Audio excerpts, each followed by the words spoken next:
Soumission chimique, j'avais la tête qui tournait. Le sénateur Joël Guerriau visé par un nouveau témoignage. Le sénateur Joël Guerriau, déjà soupçonné d'avoir drogué la députée Sandrine Josso afin de commettre une agression sexuelle, est visé par un nouveau témoignage d'une femme. Quand Sandrine Josso a raconté ce qui lui est arrivé, ça m'a fait un sursaut.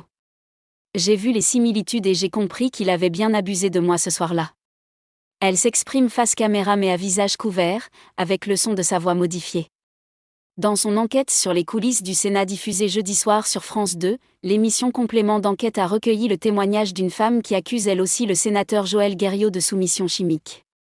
Elle affirme que l'élu de Loire-Atlantique aurait abusé d'elle après une soirée passée au domicile parisien du sénateur en mai 2022.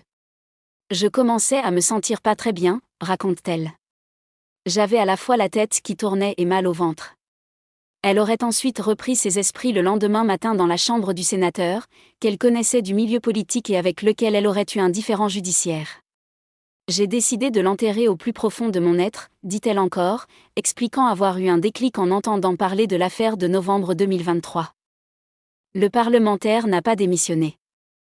Les équipes de complément d'enquête affirment que cette femme a contacté les enquêteurs pour témoigner mais qu'elle n'a pas porté plainte pour l'instant. Sollicité par l'émission, l'avocat du sénateur a indiqué que Joël Guerriau dément, avec la plus grande fermeté ces nouvelles rumeurs, les qualifiant d'extravagances qui ont pour seul objectif de conduire Joël Guerriau à l'échafaud de l'opinion publique. Depuis sa mise en examen, le parlementaire, placé sous contrôle judiciaire, avait été suspendu de son parti Horizon et de son groupe parlementaire Les Indépendants République et Territoires.